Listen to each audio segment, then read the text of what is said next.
Hello, viewers. Welcome to Newsweek South Asia, a show where we will provide you fresh insights into South Asia's geopolitical, strategic, and security situation. Let's take a look at the headlines first. Unknown gunmen strike again. Over 30 LET men killed inside Pakistan. Delhi Red Fort blast linked to AQIS. UN report flags Al-Qaeda South Asia expansion. And POJK elections failed to gain public support amid protests and violence.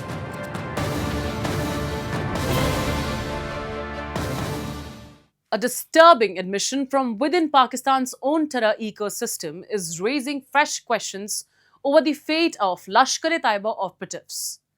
A senior LET-linked figure claims more than 30 members of the banned terror outfit have been killed by what he calls unknown gunmen across Pakistan and Pakistan-occupied Jammu and Kashmir over the last 3 to 4 years. And now, the mysterious death of another senior Lashkar operative in Islamabad has added a new twist to the story. Our special report. The latest name to enter Pakistan's growing list of mysterious terror deaths is Qari Saeed Abdul Aziz, a senior Lashkar-e-Taiba terrorist who reportedly died in Islamabad under circumstances that remain unexplained. Reports say Aziz had gone to Quba Mosque to offer prayers after eating at an unfamiliar restaurant. But before he could enter the mosque, he reportedly collapsed at the gate. He was later declared dead. Aziz was associated with a Lashkar-e-Taiba terrorist organization reportedly involved in providing assistance to families of terrorists killed during encounters in Jammu and Kashmir. And now, his unexplained death comes amid an extraordinary claim emerging from inside Lashkar itself. किसी को कराची में, किसी को पिंडी में, किसी को रावलाकोट में, किसी को मुजफ्फराबाद में, जुर्म क्या है? The claim comes from Rizwan Hanif, described as a senior Lashkar-e-Taiba terrorist. In a video that has surfaced publicly, Hanif alleges that more than 30 Lashkar terrorists have been killed over the past 3 to 4 years. And unlike attacks on terrorists carried out during conventional security operations, these deaths, according to Hanif, occurred across cities deep inside Pakistan. Peshawar, Karachi, Rawalpindi, and in Pakistan-occupied Jammu and Kashmir, including Muzaffarabad and Rawalakot. Hanif blames Indian intelligence agencies and describes what he portrays as unknown gunmen model. But there is a crucial caveat. The allegation has not been independently established, and there is no public evidence proving who carried out these killings. India has rejected such allegations in previous cases. I think it's very, very important what Rizwan is saying, the Lashkar commander, that 30 of their operatives have been killed in Pakistan by unknown gunmen. I think those who are spreading terror all across not only in India, all across the world, should also taste the terror. So it's good that they are tasting the terror, but as far as 30 operatives have been killed, that is for the government of Pakistan and their agencies to find out who killed them. They have police establishment, they have the world-renowned ISI. They claim they are the best, so why are they not finding out who is killing them? In April this year, Amir Hamza, described as a founding member of the Lashkar-e-Taiba, was shot by unidentified gunmen in Lahore. Days later, LET commander Sheikh Yusuf Afridi was reported killed in Khyber Pakhtunkhwa. And across these cases, one phrase keeps returning: unknown gunmen. There have been no consistent public claims of responsibility, and no clear picture of whether these incidents represent an organized campaign, rival militant violence, criminal disputes, internal purges, or a covert campaign by an external actor. That uncertainty itself is now becoming part of Pakistan's security story. The UN designates Lashkar-e-Taiba as a Pakistan-based terrorist organization, responsible for numerous attacks including the 2008 Mumbai terror attacks that killed 166 people. Despite Pakistan banning Lashkar-e-Taiba, the group has historically operated through front organizations and affiliated networks including Jamaat-ut-Dawa. So, the question is not whether Lashkar-e-Taiba is banned on paper, but how much of its terror infrastructure has actually been dismantled. What these terror outfits are doing is they are coming out basically bluffing the people, not only in India, across the world, about taking on different names, Resistance Front, and different names. They are coming out with different names just to fool people and the international community, and sometime taking a name of some dawa that they are welfare organizations. So they can't fool people always. The truth is known. They are operating inside Pakistan and under the protection of Pakistan establishment. So we have no doubt about it. Lashkar-e-Taiba's relevance to India is far from historical. In July, the NIA named Lashkar-e-Taiba chief Hafiz Saeed in a supplementary charge sheet in the Pahalgam terror attack case, accusing him of involvement in the conspiracy. The Pahalgam attack was followed by Operation Sindhu, during which India struck 9 terror infrastructure sites in Pakistan and Pakistan-occupied Jammu and Kashmir, including sites linked to Lashkar-e-Taiba and Jaish-e-Mohammed. Now, as India targets terror infrastructure, Lashkar itself claims that dozens of its terrorists have been eliminated inside Pakistan. The big question now is, who is targeting Pakistan-based terrorists? Rival militant groups, criminal networks, internal factional conflicts, or a foreign intelligence operation? Several possibilities have been suggested, but none has been conclusively established. What is significant is that a senior Lashkar-linked figure himself claims that more than 30 operatives have been killed across Pakistan and POJ. How do we know it is not between the gangs, between the terror outfits, between the rivalry of different groups? Lashkar versus Jaish, Jaish versus others, we don't know. So that is for Pakistan to find out. For years, Pakistan's terror problem has been measured in attacks, casualties and terrorist camps. Now, another number is drawing attention. The number of terror operatives being killed inside Pakistan itself. If the Lashkar claim is accurate, more than 30 members have been eliminated in 3 to 4 years. And until Pakistan answers who is killing them and why such terror networks continue to operate from its soil, the mystery of the unknown gunmen will remain another troubling chapter in Pakistan's terror story.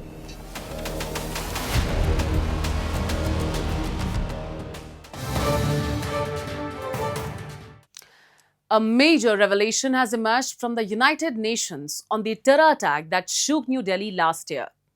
A UN Security Council monitoring report has linked the November 2025 Red Fort blast to Al-Qaeda in the Indian Subcontinent, or AQIS. The finding comes months after Indian agencies busted a terror module involving radicalized medical professionals and recovered a massive cache of explosives material in Faridabad. The UN has also warned that AQIS is evolving its strategy, moving towards smaller, decentralized cells and expanding its logistical and financial networks across South Asia. Our special report. For months, the Red Fort blast investigation pointed towards a deeper terror conspiracy. Now, a United Nations Security Council monitoring report has put a name to the network, Al-Qaeda in the Indian subcontinent. The UN assessment says the Al-Qaeda offshoot was behind the November 2025 attack near Delhi's Red Fort that killed 15 people. The finding adds an international dimension to an investigation that had already uncovered a sophisticated terror module operating across multiple locations. The attack on 10th November 2025 triggered a massive security response. The National Investigation Agency later filed a 7,500-page charge sheet against 10 accused, linking them to Ansar Ghazwat-ul-Hind, an AQIS offshoot. Nearly 2,900 kilograms of explosive-related material was seized from the Faridabad terror module. But investigators say the threat was not limited to Delhi. The NIA found evidence suggesting the accused were preparing to expand their network to other parts of India. And this is where the latest UN assessment becomes significant. The report says AQIS is evolving from a fragmented group into a more regional terrorist entity. Instead of building large militant formations, the organization is increasingly relying on small, separate cells supported by logistical and financial networks. तो पहले भी स्पष्ट था कि इसके पीछे बाहरी ताकतों का हाथ है। जिस तरीके से अटैक किया गया था, जिस तरीके से तैयारियां की गई थी, जिस तरीके से बहुत पढ़े लिखे मुस्लिम समाज के लोग इसमें इन्वॉल्व थे, जिस प्रकार से फंडिंग हुई थी, जिस प्रकार से रॉ मटेरियल खरीदा गया था, उससे पहले ही स्पष्ट हो गया था कि इसके पीछे बड़ी साजिश है हमारे कंट्री को डिस्टेबलाइज करने के लिए। अल-कायदा जो इंडियन सबकॉन्टिनेंट का है, इसकी ऑफशूट हैं, यहाँ पर हैं और सक्रिय हैं। The UN assessment also raises concerns beyond India's borders. It specifically warns that AQIS could attempt to establish new terrorist cells in Bangladesh. The warning points to a broader regional challenge: terror networks exploiting cross-border connections for recruitment, radicalization, financing, and logistics.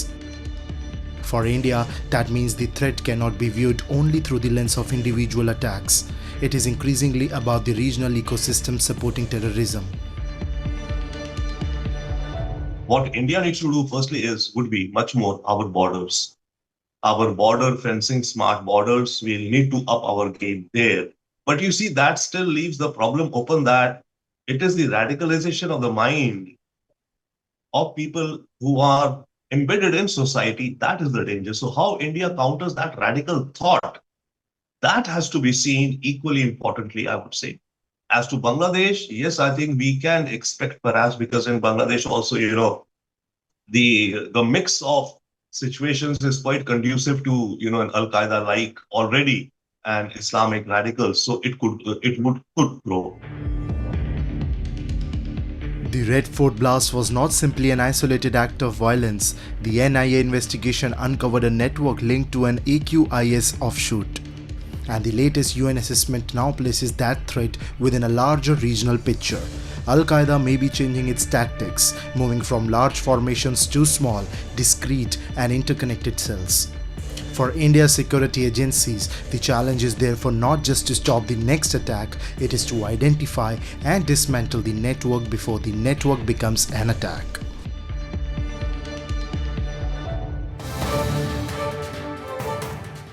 Pakistan's decades-old Balochistan insurgency is entering another dangerous phase. Days after Baloch separatist group marked August 11 as their Independence Day, the Baloch Liberation Army claimed a series of attacks against Pakistani security forces, including a claim that 32 soldiers were killed this month.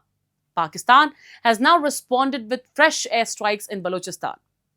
But amid this escalating cycle of insurgency and military retaliation, it is ordinary Baloch civilians who are increasingly being caught in the crossfire. For Baloch activists, the latest violence is not an isolated security episode, but the latest chapter in a decades-old struggle over political rights, resources, and identity. Our special report. Balochistan is once again at the center of a dangerous escalation. Pakistan has conducted fresh airstrikes in the province after the Baloch Liberation Army claimed attacks against Pakistani security forces. Reports citing intelligence sources say strikes in areas including Surab and Gwadar resulted in civilian deaths, including women and children. According to reports, at least 20 civilians were killed and a dozen others were injured. The strikes came after the Baloch Liberation Army, an insurgent group, claimed that its attacks this month had killed 32 Pakistani soldiers. Pakistani military has targeted civilian population in Surab district, where they conducted airstrike and killed around 20 plus people, including children, women, elderly, and over 16 people are badly wounded. Now, the attacks, which obviously carried out by the Baloch Liberation Army and other Baloch armed groups, as a response to them targeting civilians, is a direct violation of international laws, which obviously clearly mention that the women, children, non-combatant civilians, elderly people should not be targeted even in an active war zone. But behind today's violence lies a much older political conflict. Balochistan is Pakistan's largest province and is rich in minerals, gas and other resources, yet it remains Pakistan's poorest province. For many Baloch nationalists, repeated political grievances and what they describe as years of state repression have left peaceful avenues increasingly closed. And within this movement, some groups have turned to armed resistance, arguing that they are left with no other option to challenge Pakistani control. The latest escalation came just days after August 11, a date Baloch nationalist groups mark as their Independence Day. The date goes back to the history of the Khanate of Kalat and the disputed circumstances surrounding its accession to Pakistan in 1948. For Baloch nationalists, August 11 represents a political identity they believe was taken away. For Islamabad, Balochistan has always been an integral part of Pakistan, but nearly 8 decades later, the dispute remains unresolved. And the gap between political demands and the state's response has continued to fuel resistance. What Pakistani state is doing is targeting Baloch civilian populations, targeting villages, targeting towns, targeting areas indiscriminately with airstrike, killing dozens of people in single attack, non-combatant civilians from Surab to Khuzdar to Kalat to Noshki to Gwadar to Turbat, any part of Balochistan.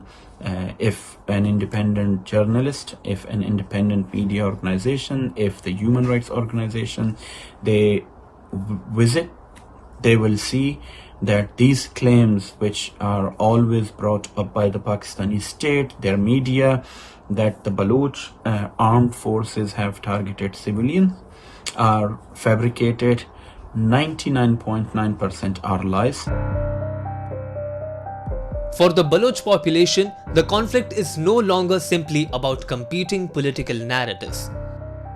It is about security, livelihoods, disappearances, displacement and the fear of violence becoming a part of everyday life. And with every new operation, activists warn that anger and alienation could deepen further. For decades, Balochistan's political grievances have remained unresolved. And as demands for rights, representation and control over the province's resources continue to collide with Islamabad's security-first approach, a section of the Baloch movement has increasingly turned towards armed resistance.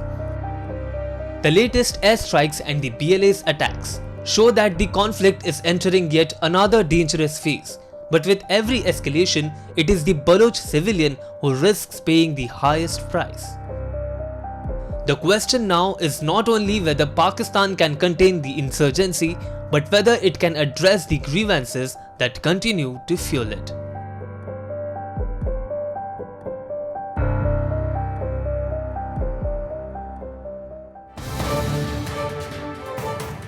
The electoral exercise in Pakistan-occupied Jammu and Kashmir has failed to ease the region's political crisis. Polling has been marred by protests, violence, boycotts, and the postponement of voting in several constituencies. With the Joint Awami Action Committee continuing its agitation, questions are mounting over public trust and the credibility of an election conducted amid deep political discontent. Our report. What was meant to be a democratic exercise in Pakistan-occupied Jammu and Kashmir has instead unfolded against a backdrop of protest, violence and growing public distrust. The elections were conducted in phases with polling held on July 27 and August 2. The final phase was held on August 10 in just 4 constituencies in Bagh and Haveli. But voting could not be conducted in 7 constituencies across Poonch and Sudnoti after the Election Commission postponed polling indefinitely, citing law and order concerns. The disruption came after deadly clashes and weeks of agitation led by the Joint Awami Action Committee. जो election का एक सिलसिला है वो बाग वाली side पे, रड़ा वाली side पे, हवेली वाली साइड पे वो चल रहा है, उसमें यह है कि मैक्सिमम जो अवाम है उसने उसको मुस्तरद कर दिया है और वो एक्शन जो इलेक्शन की ये कैंपेन है उसको जो आम अवाम है उसने मुस्तरद किया हुआ और उससे बाइकआउट किया हुआ है। कई जगहों पे पोलिंग हो ही नहीं सकी और जहाँ पे कहीं हुई भी है वो 1% या 2% हुई है, वो भी बंदूक के जोर पे हुई है। तो इलेक्शन का बाइकआउट है। और एक और चीज का इलेक्शन कमेटी ने अनाउंस की थी कि इलेक्शन का बाइकआउट हमारी तरफ से किसी जबरदस्ती पे अवाम के साथ ये नहीं कहा जा रहा कि अवाम जो जा रही है उनको डंडे मारने के लिए कभी भी नहीं कहा जा रहा कि आप जाके वोट ना कास्ट करें। यहाँ से कहा गया कि सिर्फ बाइकआउट करना है हमने और पुरअमन रहते हुए हमने इलेक्शन का बाइकआउट करना है। The election boycott has become another flashpoint in a crisis that has been building for months.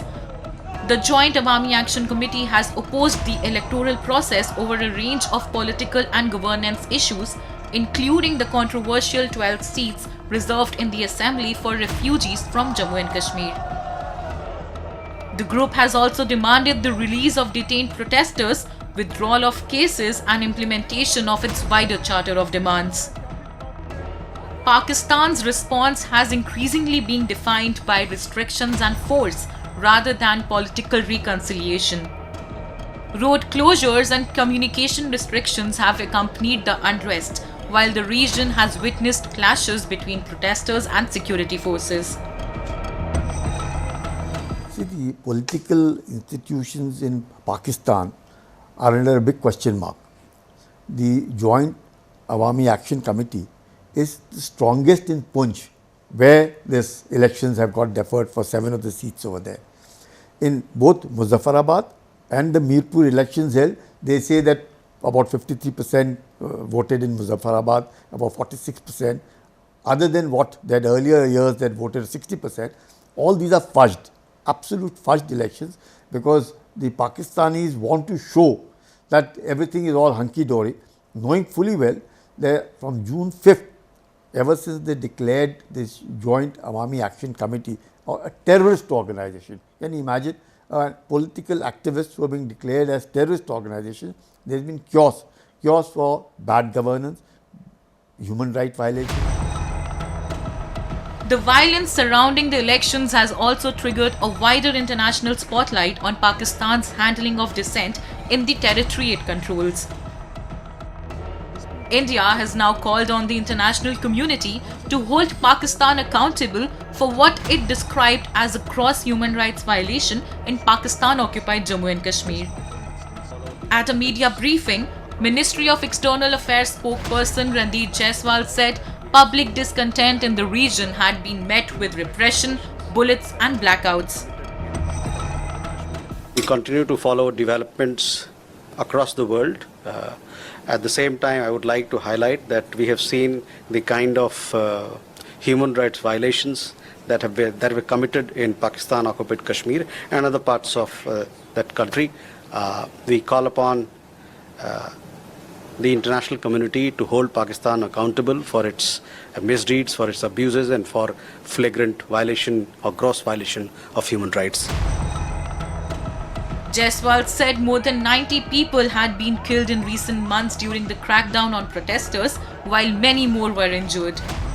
The figure reflects India's assessment of the violence and comes amid conflicting accounts from the ground, with communication restrictions making independent verification difficult. But the political message from POJK is becoming harder for Islamabad to ignore. An election held amid protest, an organized boycott, and constituencies where polling could not even take place has done little to restore confidence. And the agitation is far from over. And with public discontent still simmering on the streets, Pakistan's electoral exercise in POJK appears to have exposed rather than resolved the deepening crisis of political legitimacy in the region.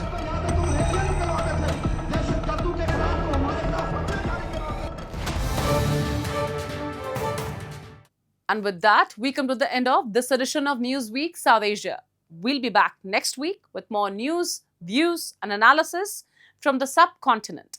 Meanwhile, do keep writing to us at nwsa@anin.com. This is Shivangi Mishra signing off on behalf of the entire team of Newsweek South Asia. Goodbye and take care.